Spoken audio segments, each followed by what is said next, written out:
think becoming a father has changed, I guess, your outlook on music and your career within it? Well, my older son was born in 2000, in 2002. Mm-hmm. So, hermit. But my son now, Wolfgang, who I live with here in Berlin, he's cool, you know?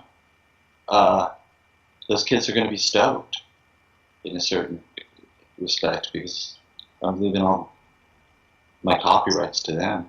So we'll see what that means as the tech industry is trying to destroy any of that shit. Yeah.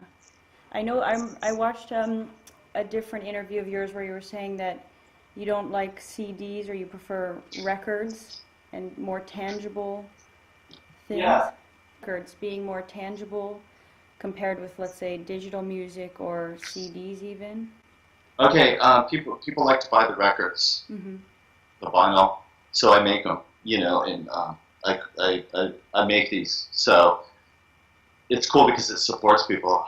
Do you own mostly records or will you also buy CDs? I don't buy anything, Okay. but I make CDs too. Okay. It's just, you know, we do sell them, but I mean the records pay for everything. You listen to like new bands, is that mostly digitally? No, it depends, you know, when they come to my attention, you know, we could be on the road and somebody just puts it on the stereo on the bus. I find things on YouTube. But for me, you know, everything that's new is old. I mean, everything that's old is new. Everything you have never heard is new to me. Well, I've been doing large-scale paintings. I'll show you. Let's see if we can keep this going. Okay. Really big ones. So I'm doing all this stuff at the same time. But there's a Kim Il-young. Oh wow. You did that? Yeah, that's my drum set. That's Mayor Baba. Wait, Abe Lincoln. The Pope John Paul. That's Mayor Baba. But you can see my hand up next to it. Yeah. So So it's it's pretty massive, yeah. Wow. And I knock those out. You know, this is my recording studio. Like you can see slowly. There's organs and it's just my engineers back there. So it's stuff like, whoa, almost fell up. Oh my god, okay. Well, I'm doing a bunch of stuff. Like I said, I'm leaving it on tour, and there's a suitcase in my way. Cool stuff though. Renaissance man, multiple talents. Yeah, so, you know, and I cook, and this place is set up like for me to do that. So I just try and keep really busy with my mind. Talk to friends. Yeah. Try and juggle my emotions. Okay. And I see you have different tattoos. Is there a significance of them? I don't know. They would all be gone right now, except it reminds me that I could be very stupid when I'm drunk. So most of them are just spur of the moment. Yeah, you know, it's so funny. Like this one, it says "Don't tread on me." It's one of the original sort of revolution flags. Yeah. And I got it before this whole fucking patriot thing happened in America. A good friend Trevor had it on a patch on his jacket, and we were drinking in the Lower East Side. And I said, let's go down the street. I'm gonna get that tattoo right there. He's like, cool, let's go. I go down there, right? Yeah. I do it, and then before you know it, it's like every fucking racist goomba in the world, right? Yeah. Trump supporter, you know what I mean? They're rocking that flag. Yeah. So it's just like so bad, you know. This is the one situation where my internet history that the NSA and everybody has, Yeah. because they're going to know that I have no affiliation whatsoever, right? Yeah. Like you guys are the ones that know that I don't talk or listen to any of these people. It's humorous. At least it's a good story, you know? But you know what I mean? Like if you were like in a jail and they're going tattoos, you're like, yeah, I've got this one, that one, and then they look and they're like, okay, this one, great, so you're one of them. And I'm like, no, there's a funny story than that, because I just kind of liked what it was before they made it into something else. Yeah. Yeah. But it would almost be like you know, if you were really into India, you were a Hindi, right? Yeah, and the Nazi symbol. Yeah, if you were in 1919, the Coca-Cola had pendants. You know, there were whole hockey teams in Canada that had it as their symbol because the Six Nations and all that shit. I know. I think throughout history, people have kind of used symbols or phrases for their own agenda, and then it can really take it out of context. But you know what I mean. So it's not quite as bad as Nazi, but it's still. No, yeah. You didn't accidentally get a Nazi symbol on you. Do you think you're spiritual? Of course. Do you identify with like a specific spirituality or spiritual? Well, so you know, it's weird because people have actually commandeered this term as well, terminology, but there's a certain amount of self-realization in the spiritual journey. Yeah. That's what makes you sort of independent as much as you're guided or you have epiphanies or something. Certain people put a lot of there are no straight lines in nature, so you can't just go to the destination. But you know, many times in life, if you're searching everywhere, the people that know more go, "Oh, that's one of us too." And I'm not talking about people that run cults that go, "Oh, this is somebody looking for a lost soul." Yeah. Yeah, you know, I'm talking about just people who recognize their own. You know, you kind of hook up, bumping in those kind of circular patterns. Yeah. I believe in that. I think sometimes fate brings you to meet someone who will open your eyes to something new or... But I'm as much as a Sufi as I am anything else, which means I'm everything, you know. Yeah. But if I have to identify with one higher power, I would say it's the one God, which would be everything again. Yeah. And I'm not so much, you know, I appreciate people's rituals, but I don't partake in them. Okay. You know, I'm not like, you fucking Orthodox Jews are idiots or some shit. You know what I mean? I'm like, whatever. Even when people are outside against outsiders, I'm still like whatever to them. I guess it gets really crazy when there's a mixed up ideology that we see in Europe. And terrorism and all that stuff. But that to me is nothing. You know, to me that's geopolitics run amok, less to do with real, true spirituality. Yeah. No, I agree. And what's your take on astrology? Well, I don't know. I just don't know. It's hard to say, you know. It's interesting when it lines up, it seems. Do you know? Have you had your chart done? Do you know what your sun? I don't ever talk about it. I have an interesting chart. My natal chart is very interesting. You're not going to talk about it? Well, I don't ever tell anybody like when I'm born or anything. Shit. Oh, okay. But my chart, I was born at a very interesting time, in an interesting location, so my chart is like one geometrical symbol. Well, that's really cool. It is really amazing. I like astrology. I think it's, if you do, not like just the sun sign, but if you look into your moon and everything, and the different planets, I think it could be accurate. Nailed in Virgo, like all the across the, so nailed in Virgo, it's crazy. Really? Interesting. We're in a crazy one right now, till the 23rd of September. Just all the fucking planets in a straight line. You can look up, lined up. Once it's years, it's crazy. And what is the impact of that? We don't know. But it's like people were talking about the biblical nature. Yeah, it's just like you can just Google after this. Just Google September 23rd star chart. September 23rd star alignment. Yeah. Okay, cool. I will look it up. I mean, I can find it for you. Even let's see. It's very simple. Let's see. Google. What would your next question? Let's see. September 23rd. Do you wear any stones around your neck, or what kind of? Well, I do have something going on. Let's see. But it's not. So it's not for anything important. Okay, it doesn't have a Yeah, significance. I bring more energy to my necklaces than they bring to me, I think.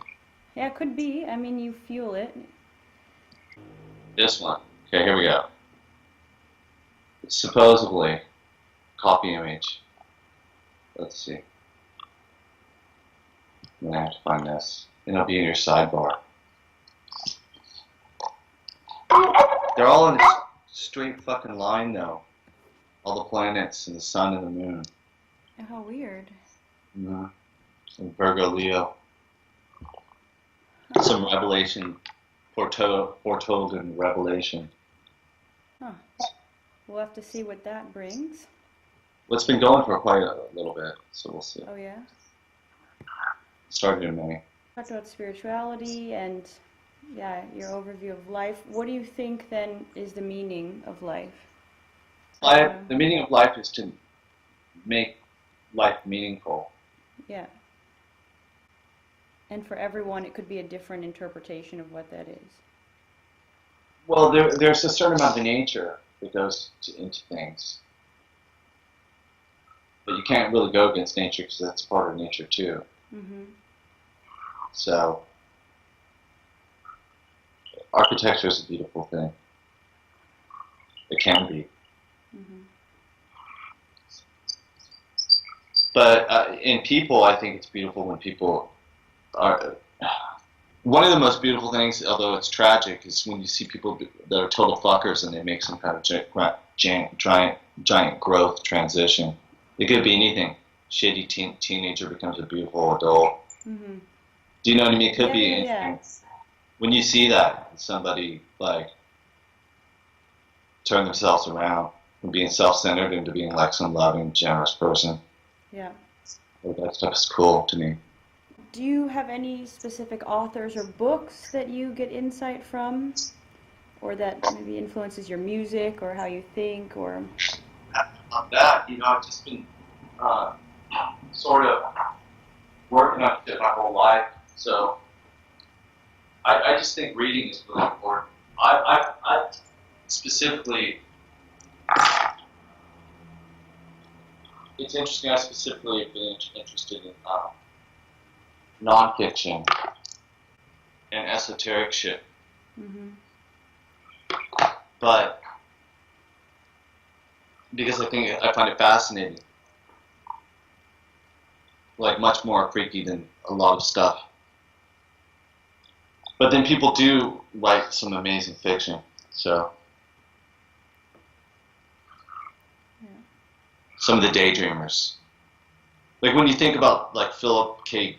Dick and Blade Runner and all this shit, do Electric Sheep Dream and all this crazy stuff, and you look at the future, you could go, well, there's actually an agenda where some people want this to happen. With synthetic android beings, I mean, you read about it in the news all the time. Yeah. People really want this. Whether it's genetic modification or a hybrid or something, people are into it.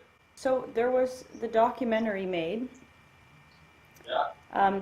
Dig, and yeah, a lot of people say it wasn't, truthful. What's your take on that? Well, I don't want to talk about it too much. They put all this bullshit, but you know what? There's they didn't have an ending, and she was pregnant, so they just made a story. They had another person come in, and they just sort of wrote a story out of what they had, which, fast forward, I'm not a loser. It's really productive. So, the film has that whole weird perspective. Now, Courtney made some really good investments. When he got his Orange commercial or whatever, when he got some publishing money for whatever his songs, he was able to put money down and with his manager snap up a couple pieces of property in Portland, and that's worth a lot of money now. And then they also went on that circuit. You got to remember they only have 3 people, and I've never played with less than like 6 or more. Yeah. So sometimes and they're a different type of band. They only do festivals. I never liked festivals that same way. So festivals are sort of easy money. There's like this whole way that you do easy money. Yeah. Do you know what I'm talking about? No, I know what you mean. Yeah, yeah. It's like some package deal. They go like, okay, well, you make. It's like your bus cost $500 a day, you know, and you just play 40 minutes or whatever, some stupid festival, and you guys get 18 grand or whatever the fuck it is. So you're just rolling through and making some money, and you do that all summer for some months. Yeah. And all the bands are on the same thing. Yeah. So, whatever, I'm the label, so it's different. You know, like I finance the tours, but we do good. Like I have employees and all that stuff, and you know, the house and a recording studio. We all have recording studios. Yeah. Your group, I mean, the lineup's changed over the years a lot. Do you think that has changed? Yeah. That doesn't mean so much because, you know, there's people like Ben has never had a lineup. So you got to remember that. Talk about that. There's lots of people that never even had a lineup. You just don't think about it. It's not an issue. Has your sound been influenced by the different members that have been part of the group, or do you think that it's more fueled by you and the direction that you give the group, so it doesn't matter too much who else is part of it at the time? It matters to me. Yeah. But it matters to me a lot. There never was a band. What can I say? I recorded most of the records by myself. I played with people. I think it felt like a band at sometimes. Joel has been there for a long time. He's the band. So I don't want to insult him by saying there never was a band. Yeah. But there's a whole other side to the thing, which is I record and write, you know, and make up music, and I'm not going to sit around waiting for anybody to make that not happen in my life. Yeah. And then I guess, did you write most of the songs? I mean, in terms of lyrics and music composition? Yeah. And so did you give the other members direction or implant the idea, or was it mostly you came in with the idea fully? I've even playing all the parts. I record by myself. Occasionally I record with other people. Yeah. And I would fix other people's songs, like to encourage Matt to record. I would hear him say something, and I would say like, okay, I'm going to record this song, you know. You're going to contribute to this group. You're not just going to sit there and eat cheese or whatever. Your songs, obviously, they have different subject matter, but is there something that you get mostly inspiration from, or? Well, a lot of Belonging to Love is really a sort of a big one. And what elements are important to you to have a successful group? I mean, in terms of, talent of the members or the energy you have with each other. The element is some sort of salt that they put in a pill. Oh. Manic. That's similar to lithium or something. Okay. Yeah. I don't know exactly what's in Velcro, to tell you the truth, but something. So that's a very important element to not be going nuts nonstop. Yeah. One that I guess another musician could be alive or dead that you would love to, speak with, hear their story and their feelings towards music. Well, I don't know about story, but I love Jimi Hendrix. I would love to hang out with Jimi Hendrix. What about you? Me? Maybe Jim Morrison. He's cool. What advice would you have for other bands starting out? What advice? Well, similar to Tess, you have to do everything. You have to think communal. This is another mistake everybody makes. They always try and they only think that it's them in this world. So they want to compete against bands, but you should try and work together to make something good, like an event. Like you go to your pub or Chinese restaurant and just have a DJ playing, and you invent your own club on a night with 3 bands, and you stop thinking about yourself, because there'll never be a record store just for you. You can say, well, what do you mean? Like, what about my website, and it's like, do people even go to websites now? We don't know. Yeah. So share gear, share rehearsal space, share living, share whatever you have to share. Just but really work at that. And you're touring, you know, all these years later. Did you expect to be doing that when you started? Yeah, I never wanted to give up. Mm-hmm. And if there's one thing that you would like people to take from your music, what would that be? Well, I'm going to get closer now before we hear this. But, you know, I wanted to just be known for doing a certain type of thing, which is basically not for playing left-handed upside-down guitar, but for more or less for never giving up and just inventing your own game. Mm-hmm. Thought that would be really cool.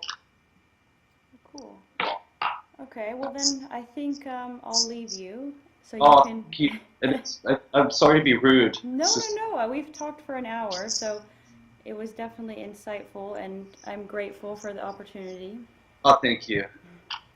Cool. Okay, wonderful. Well, thanks again, and good luck with your tour. Thank you. Okay, well, talk to you later. Bye.